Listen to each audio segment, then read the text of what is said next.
أعوذ بالله من الشيطان الرجيم. بسم الله الرحمن الرحيم. الحمد لله الذي لا يبلغ مدحته القائلون ولا يحصي نعماءه العادون ولا يعدي حقه المجتهدون،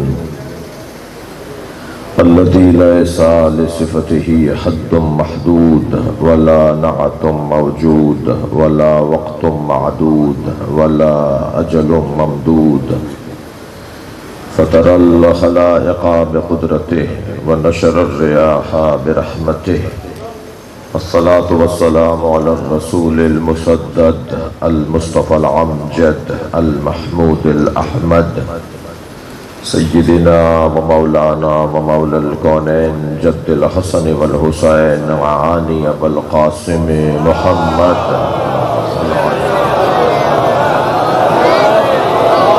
وآله الطيبين الطاهرين المعصومين الذين قال الله إنما يريد الله ليذهب عنكم الرجس أهل البيت ويطهركم تطهيرا.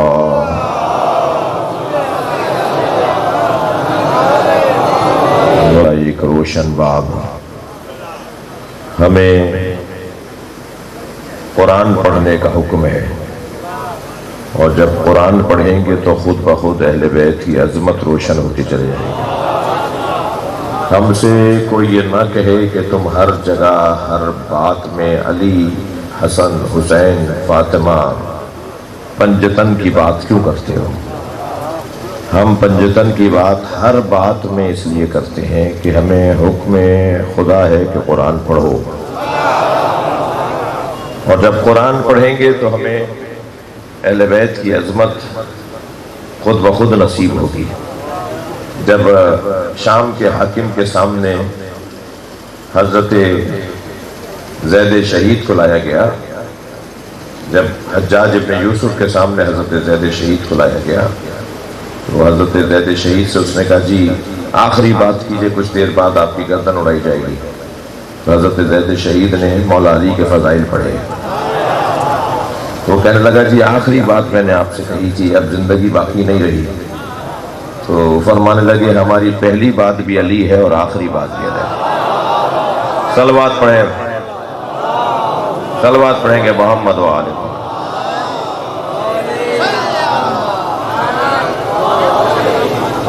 حضرت عبداللہ ابن عباس کا سامنا ہوا حاکم شام سے۔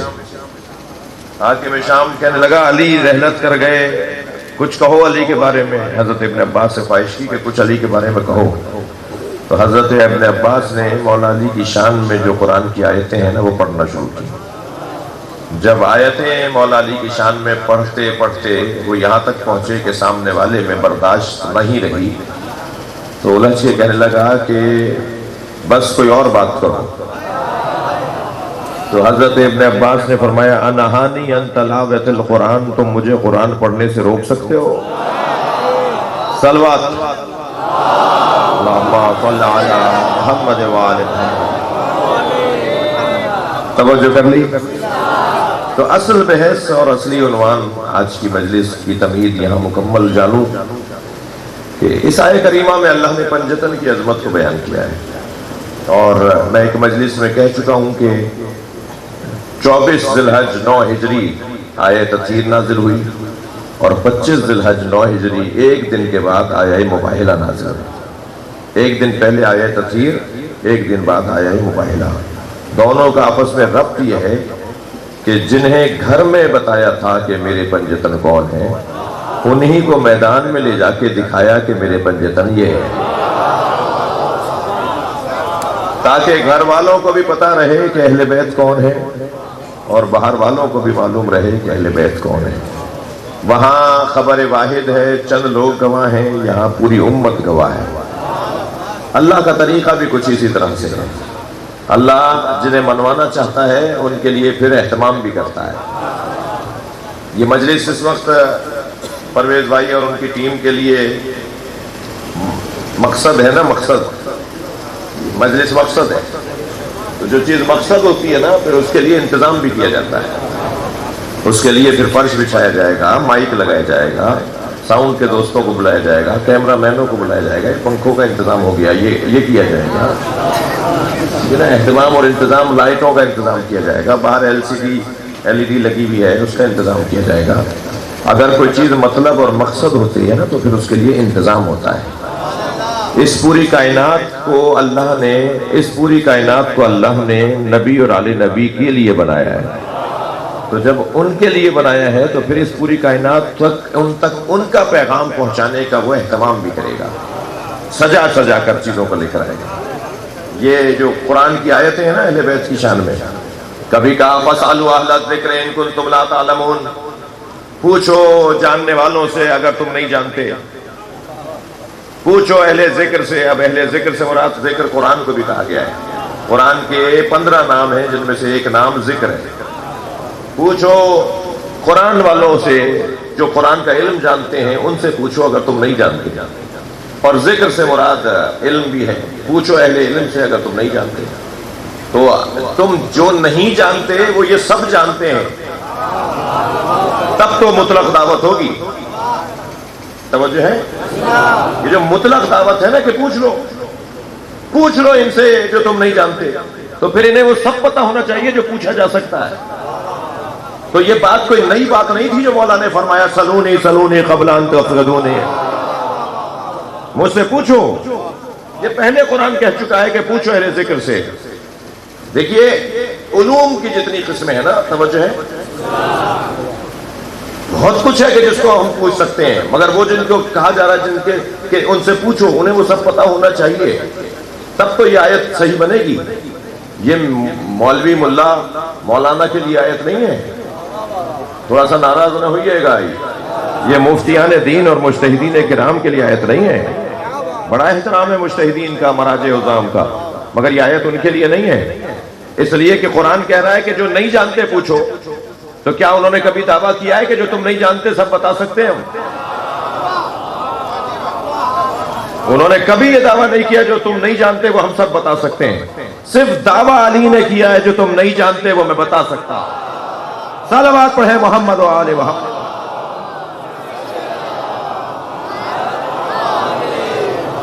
اور جب ہم مولا کائنات کی عظمت کے باب میں یہ بات کرتے ہیں نا کہ علی سب بتا سکتے ہیں، تو ایک بال برابر بھی ذہن میں خیال نہ لائیے گا کہ علی کا علم نبی کے علم سے زیادہ ہے۔ اس لیے خود علی سے جب پوچھیں کہ آپ کا علم کتنا ہے تو فرماتے ہیں میرا علم تو لعاب نبی ہے۔ رقنی رسول اللہ دقن زکا، صلوات نبی کی ذات پر ہدیہ کریں گے۔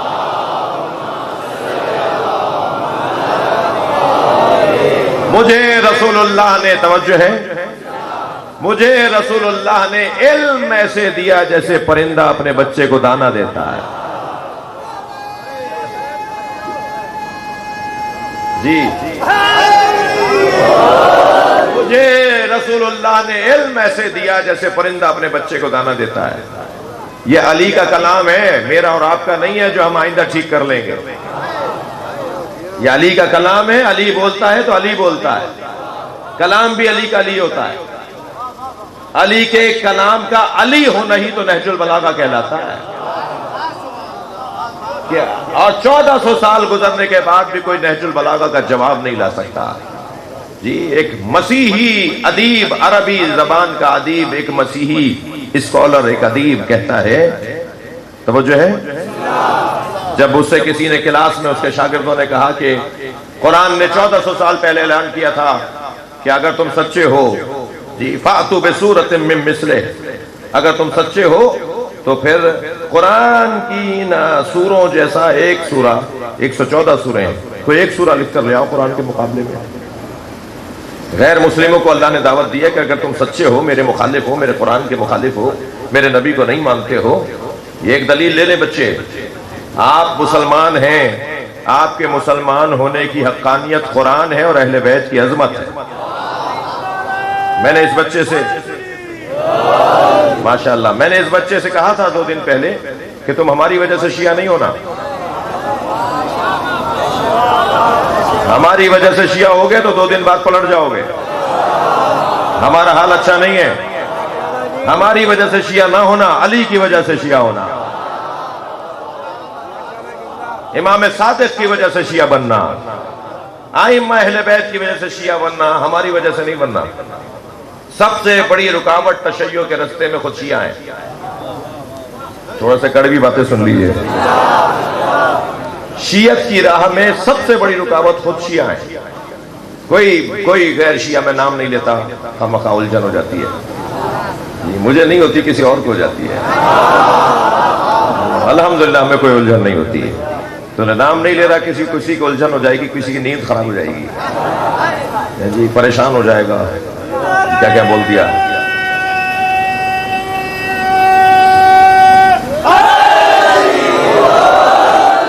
تم ویسے تیسرے دن بولے ہو، میں تمہیں دو دن سے دیکھ رہا ہوں، بہت خاموش تھے، مگر مجھے یہ خوشی ہوتی ہے کہ چلو دوسرے دن ہی صحیح کوئی بول رہا ہے۔ تو اور یہ جو ممبر ہے نا، اس کا تقاضا بھی یہی ہے کہ جب سمجھو تب بولو۔ صلوات پڑھے محمد و آل محمد۔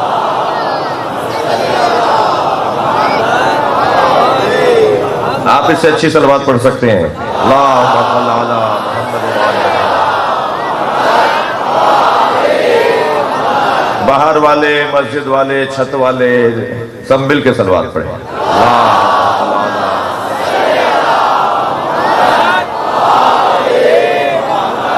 توجہ کر لیا آپ نے؟ بس وہ بہت بڑا جملہ ہو گیا، اس سے زیادہ تکرار نہیں کرو، آپ کو بھی تو ناراض نہیں کرنا نا۔ تو اتنا ہے عزیزان گرامی کہ یہ جو گھرانہ ہے نا، یہ علم رکھنے والا۔ زقنی رسول اللہ زقن رکھا، مجھے رسول اللہ نے علم ایسے دیا جیسے پرندہ اپنے بچے کو دانا دیتا ہے۔ کیوں نہیں فرمایا مولا علی نے؟ میں نے جملہ کہا یہ مولا علی کا کلام ہے، میرا اور آپ کا نہیں ہے جو آئندہ مجلس میں ٹھیک کر لوں گا۔ جی ہم تو کوئی جملہ کہتے ہیں تو دل کرتا ہے اس سے اچھا جملہ ہونا چاہیے، علی جب بول رہا ہے تو علی بول رہا ہے۔ ہاں وہ جملہ، وہ اس سے کہا غیر مسلم اسکالر سے کسی شاگرد نے کہ قرآن نے 1400 سال پہلے اعلان کیا ہے کہ اگر تم سچے ہو، غیر مسلموں سے کہا ہے، تو قرآن کے 114 سورے ہیں، ان میں سے ایک سورہ لکھ کر لے آؤ، اس جیسا، اس کے وزن کا، اس کے ٹکر کا، اس کی ٹکر کا ایک سورہ لکھ کر لے آؤ۔ تو اس نے کہا خبردار، آئندہ یہ سوچنا بھی نہیں۔ غیر مسلم ہے، غیر مسلم شاگردوں کو جواب دے رہا ہے، آئندہ قرآن کا جواب لکھنے کا سوچنا بھی نہیں، اپنے وقت کو، پیسے کو ضائع نہ کرنا، آئندہ قرآن کا جواب لکھنے کا نہ سوچنا، اس لیے کہ قرآن کا ایک چھوٹا بھائی ہے جسے نہج البلاغہ کہتے ہیں، دنیا اس کا جواب نہیں لا سکتی تو قرآن کا کیا جواب لائے گی؟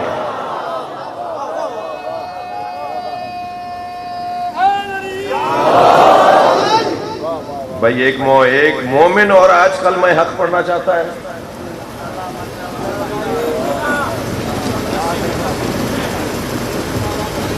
اچھا تو ویڈیو سارے بند کرو۔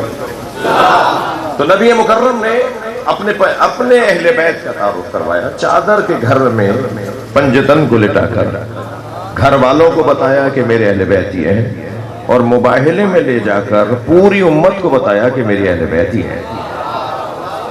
اور جنہیں اہل بیت کو اللہ کے حبیب نے، اللہ کے نبی نے تعارف کے طور پر معاشرے کے سامنے رکھا، ان اہل بیت کے لیے فرمایا کہ میں قرآن اور اہل بیت چھوڑ کے جا رہا ہوں، اور یہ دونوں کبھی ایک دوسرے سے علیحدہ نہیں ہوں گے، یہاں تک کہ حوض کوثر پہ مجھ سے آ کے ملیں گے۔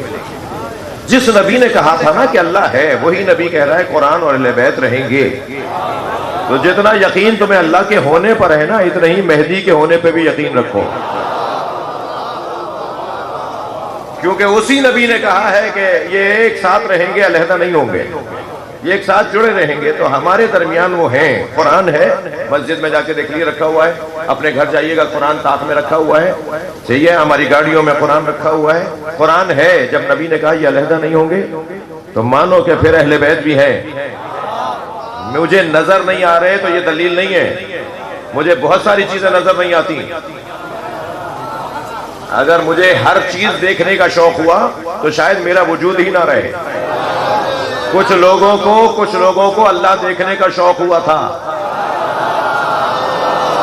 حضرت موسیٰ کے ساتھ کوہ طور پر گئے، یہ تو موسیٰ میں دم تھا جو زندہ رہ گئے، پھر بھی حضرت موسیٰ بے ہوش ہوئے، اور جنہوں نے ایک جلوہ دیکھا نا وہ مر گئے، پہاڑ ریزہ ریزہ ہو گیا. توجہ کر لیا آپ نے؟ ریزہ ریزہ ہو گیا، لوگ 70 لوگ مر گئے، حضرت موسیٰ بے ہوش ہو گئے. تو دیکھنے کی کوشش نہیں کرنا، جو ہر چیز دیکھنے کی کوشش کرتے ہیں وہ اندھے بھی ہو جاتے ہیں. ہر چیز وقت پہ نظر آئے گی. صلوات پڑھیں محمد و آل محمد.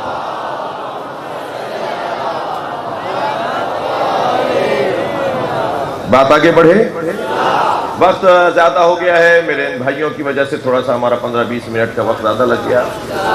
تو میرا مطلب یہ بھی نہیں ہے کہ آپ کو بہت دیر ٹھہرائے رکھوں. ایک اور مجلس بھی آج ہمیں توفیق حاصل ہو رہی ہے، تو وہاں بھی ہمیں جانا ہے. اور الحمدللہ یہ سلسلہ پہلے سے زیادہ مضبوط ہو گیا ہے، اور اس کے پیچھے ارادہ پروردگار ہے. اللہ نے علی کے دشمنوں کو جتنا ذلیل کیا ہے اتنا کسی اور کو ذلیل نہیں کیا. کہیں نہ کہیں بخشش ہو جاتی ہے مگر علی کے دشمنوں کی بخشش نہیں ہے. جی سائیں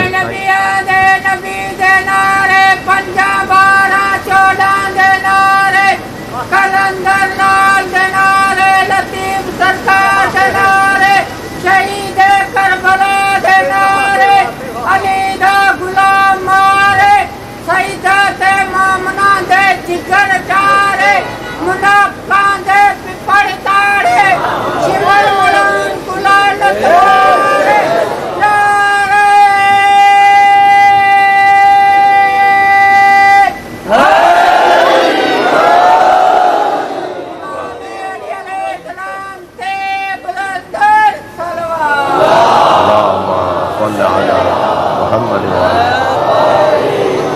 میں نے ایک بات کہنی ہے آپ سے، وہ سن لیجئے گا. جتنا اللہ نے علی کے دشمنوں کو ذلیل کیا ہے اتنا کسی اور کو نہیں کیا. جی حتیٰ اپنے دشمنوں کو معاف کر دیا.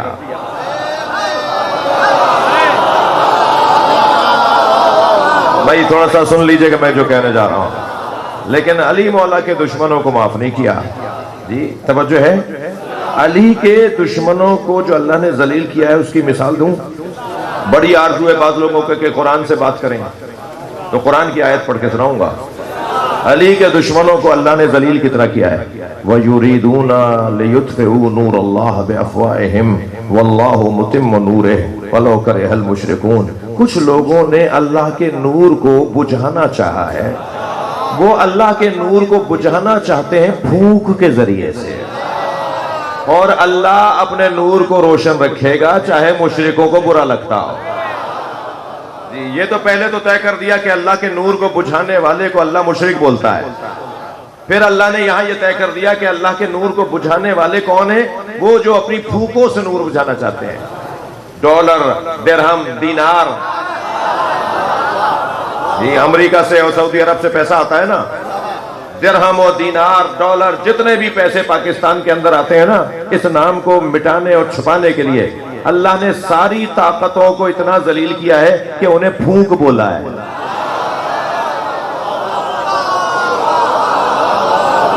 پھونک پھونک. اچھا بند ہے نا بھائی، ابھی تم بند ہو نا، چلا دیا.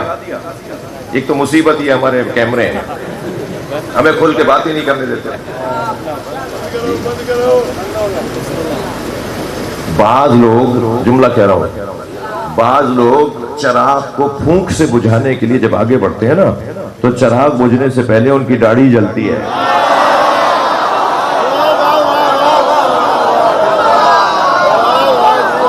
لبیک یا حسین.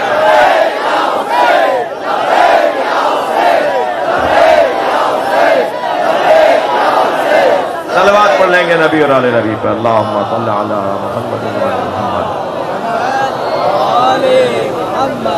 سکے تو نہیں ہے؟ اب اس کا یہ مطلب نہیں ہے بعض لوگ داڑھی رکھنا چھوڑ دیں، کیونکہ وہ میں ان کی کہہ رہا ہوں جو نور بجھانے والے ہیں، جو نور جلانے والے ہیں اور نور کی حفاظت کرنے والے ہیں. صلوات پڑھ لیں ذرا نبی کے ساتھ. اللہم صلی علی محمد و آل محمد. بات آگے بڑھے. میں نے پرسوں جب یہ بچہ شیعہ ہوا تھا تو اس سے بھی کہا تھا، اب ان دونوں بچوں سے جو آج شیعہ ہوئے ہیں ان سے بھی ایک جملہ کہوں گا کہ تم مکتب اہل بیت دائرہ ولایت علی میں جو داخل ہو رہے ہو وہ ہماری وجہ سے نہیں، اس لیے کہ ہمارا تو حال اچھا نہیں ہے، ٹھیک ہے؟ تم جو داخل ہو رہے ہو وہ اہل بیت کی عظمت کی وجہ سے۔ ہم تو بدلتے رہیں گے مگر اہل بیت کی عظمت ثابت رہے گی۔ اس کے پیچھے اللہ کا ارادہ ہے، اس کے پیچھے پروردگار عالم کا ارادہ ہے۔ اس لیے مولا کے ولایت کا اقرار کرو کہ اس علی کی بیٹی نے اپنے بھائی کو اپنی آنکھوں کے سامنے ذبح ہوتے ہوئے دیکھا ہے۔ 2 محرم کو حضرت دیبل خدائی نے آ کر کہا، مولا رضا کی خدمت میں، مولا رضا کا شاعر دیبل خدائی شہید کیے گئے، ان کی زبان یہاں سے گردن کاٹ کر اندر سے گدھی سے پیچھے سے کھینچ گئے، زندگی میں ناخون کھینچے گئے، زندگی میں داڑھی نوچی گئی ہے، بال نوچے گئے۔ اور کیوں نوچے گئے وہ بتا دوں؟ کسی نے کہا متوکل سے کہ یہ حسن و حسین سے محبت کرتا ہے، یہ علی کا شیعہ ہے۔ تو اس نے کہا نہیں، یہ ہو نہیں سکتا، یہ تو میرے بچوں کو پڑھاتا ہے، یہ علی کا شیعہ کیسے ہو سکتا ہے؟ تو کہا کہ نہیں، علی کا شیعہ ہے۔ کہا ٹھیک ہے، آج آزما لیتا ہوں۔ بچوں کو پڑھا رہے تھے، متوکل کے بچوں کو پڑھا رہے تھے، استاد تھے، بڑے قابل عالم فاضل آدمی تھے۔ قریب آ کر بیٹھ گیا، کہنے لگا میرے بچے زیادہ عزیز ہیں یا علی کے بچے حسن حسین؟ جی تو دیبل نے بڑے اطمینان کے ساتھ کہا کہ علی کے بچے تو بہت بلند ہیں، علی کا کمبر بھی تمہارے بچوں سے افضل ہے۔ ابن سکیت، دیبل خدائی، ان لوگوں کی زبانوں کو کھینچا گیا ہے۔ 2 محرم میں امام رضا کی خدمت میں آ کر کہتے ہیں مولا میں نے آپ کے جد حسین کا مرثیہ لکھا ہے۔ امام نے فرمایا دیبل ذرا صبر کرو، اور پھر اپنے غلام کو بلا کے کہا کہ پردہ آویزہ کروا دو اور بیویوں سے کہو کہ آ کے بیٹھ جائیں۔ اجرکم اللہ، آپ رونا چاہ رہے ہیں، بیویوں سے کہو کہ پردے کی اس طرف آ کے بیٹھ جائیں۔ جب اہل حرم، سیدانیاں، کنیزیں، بیویاں اس طرف آ کے بیٹھ گئیں تو امام نے کرسی کی طرف اشارہ کیا، دیبل جاؤ اب جا کے مرثیہ سناؤ۔ اب گھر میں جو امام کے غلام ہیں، امام کے چاہنے والے آئے ہوئے ہیں، وہ بیٹھے ہوئے ہیں، امام زمین پر ہیں، دیبل کرسی پر ہیں۔ مولا کا ذاکر، مولا نے عزت دی ہے ذاکر کو، وہ کرسی پر ہے اور مرثیہ سنا رہے ہیں، اور مرثیہ پڑھتے ہوئے کہتے ہیں، مرثیہ کا آغاز کرتے ہیں، یا فاتی قومی ابنۃ الخیر فانتبی، اے بہترین مخلوق کی بیٹی فاطمہ، اے خیر خلق خدا، سب سے افضل مخلوق کی بیٹی فاطمہ، جنت البقیع کو چھوڑ کے کربلا آ جاؤ۔ کربلا میں آسمان سے تارے اتر رہے ہیں، کربلا میں آسمان سے چاند اتر رہا ہے۔ اے فاطمہ کربلا آ جاؤ، ایک جانب تمہارا پوتا علی اکبر ایڑیاں رگڑ رہا ہے۔ اے فاطمہ اجرکم اللہ، جو رونے آئے اپنی آوازوں کو آزاد کریں گے۔ اے فاطمہ کربلا آ جاؤ، ایک جانب تمہارے پوتے قاسم پہ گھوڑے دوڑائے جا رہے ہیں۔ اے فاطمہ کربلا آ جاؤ، تمہارے نواسوں پر گھوڑے دوڑائے جا رہے ہیں۔ اے فاطمہ کربلا آ جاؤ، عباس کے بازو کاٹے جا رہے ہیں۔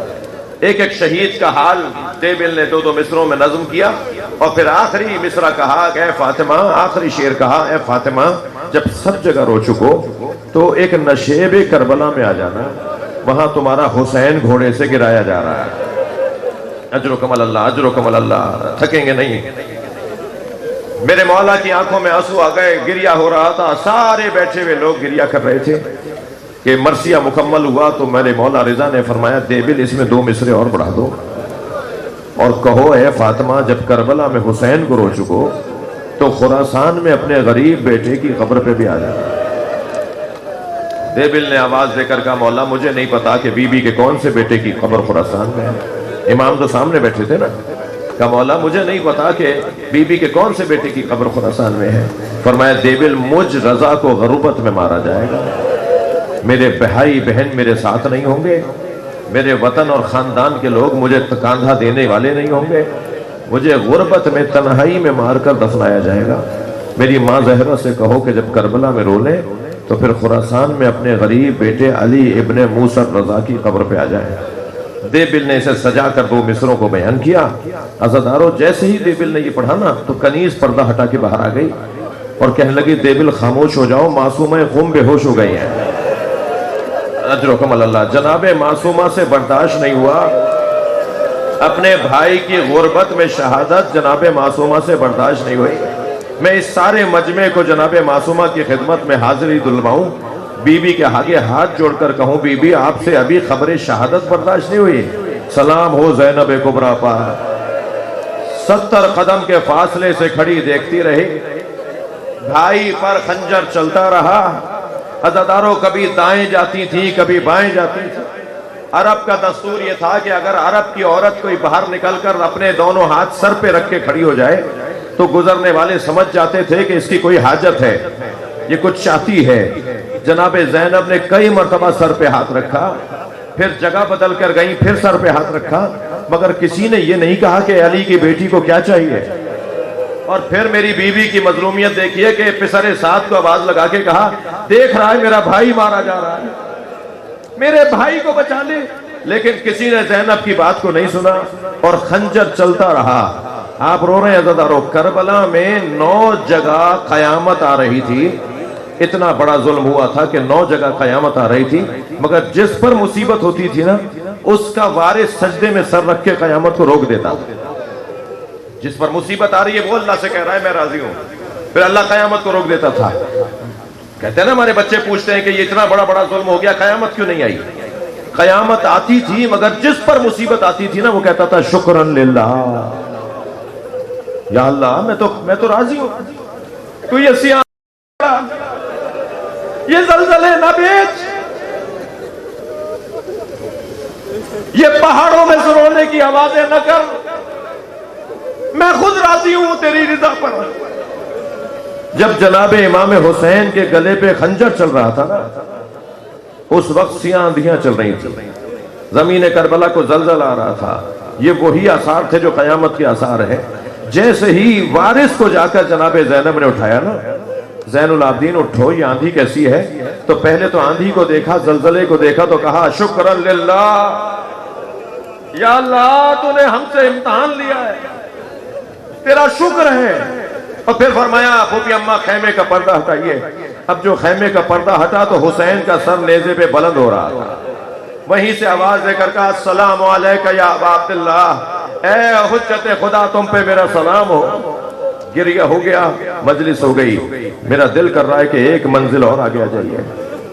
عزادارو 2 منزلیں ایسی تھیں کہ جہاں سنبھالے نہیں سنبھل رہا تھا ماحول۔ ایک سکینہ کی قبر سے بی بی رباب کو اٹھانا، اجرکم اللہ، تکلف نہیں کریں، جنہیں رونا آ رہا ہے اپنی آوازوں کو آزاد کریں، مجھے جلدی نہیں ہے۔ جب آپ اونچی آواز میں روتے ہیں نا تو امام جعفر صادق دعا دیتے ہیں۔ یہ جو آپ کا گریہ ہے یہ بہت بڑی توفیق ہے، سنی شیعہ کا مسئلہ بھی نہیں ہے۔ یہ جو آنسو ہے نا یہ قبر میں کام آئے گا، یہ آنسو قبر میں بڑا کام آئے گا۔ اس دنیا میں جتنا ہو سکتا ہے حسین پہ گریہ کر لیں۔ 2 ایسی جگہیں تھیں جہاں ماحول سنبھالا نہیں جا رہا تھا۔ ایک تو جناب سکینہ کی قبر سے بی بی رباب کو اٹھانا۔ امام سجاد نے پوچھا پھوپھی اماں ساری بیبیاں محملوں میں بیٹھ گئیں؟ بی بی زینب نے فرمایا بھابی رباب نظر نہیں آ رہی۔ اجرکم اللہ، بھابی رباب نظر نہیں آ رہی۔ امام نے فرمایا مجھے پتا ہے میری ماں کہاں ہے، اے بیبیوں میرے ساتھ آؤ۔ اب آگے امام سجاد، پیچھے تمام بیبیاں۔ امام سجاد نے زندان شام میں قدم رکھا تو رونے والوں سنو گے جیسے کوئی ماں اپنے بچے کو گلے سے لگایا، ایسے جناب رباب نے قبر سکینہ کو سینے سے لگایا اور بار بار کہہ رہی تھی اٹھو ہم مدینے جا رہے ہیں، سکینہ وطن جا رہے ہیں، چلو تمہیں تو وطن جانے کا بڑا خیال تھا۔ اجرکم اللہ۔ ایک یہ منزل تھی کہ جو ماحول سنبھالا نہیں جا رہا تھا۔ جناب زینب نے آواز دی بھابی قافلہ تیار ہے۔ جناب رباب نے فرمایا زینب میرا مدینے میں کون ہے؟ میرا والی کربلا میں، میری بچی زندان میں ہے۔ امام سجاد نے جب کہا نا تو اٹھی ہیں قبر سے اور مڑ مڑ کر بچی کو دیکھ رہی تھی۔ مڑ مڑ کر سکینہ کی قبر کو دیکھ رہی تھی. جب محمل میں آ کے بیٹھی ہیں تو محمل کا پردہ ہٹا کر صرف اسی طرف دیکھ رہی تھی. عجب نہیں بچی سے باتیں کر رہی ہوں. تو جناب زینب سے شام کی عورتوں نے کہا الوداع یا زینب، الوداع یا زینب. تو جناب زینب نے محمل کا پردہ ہٹا کر کہا شام کی عورتوں مجھ پہ ایک احسان کرو گی؟ سب عورتوں کی آواز آئی، بی بی حکم کریں گی. فرمایا ہماری سکینہ کو اکیلا نہ چھوڑنا. بس میں مجلس مکمل کر رہا ہوں. اللہ آپ کو جناب سکینہ کی قبر پر لے جائے. آپ جا کر جب زری سے قبر کو دیکھیں گے نا تو ضرور دیکھیے گا آج بھی شام کے دیہات کی عورتیں کھلونے لا کے ڈالتی ہیں اور ایک نوحہ پڑھتی ہیں تمہاری پھوپھی سے وعدہ کیا تھا تمہاری قبر پر آتے رہیں گے، تمہیں تنہا نہیں چھوڑیں گے. الا لعنت اللہ علی قوم الظالمین فسيعلم الذین ظلموا أي منقلب ينقلبون. یا حسین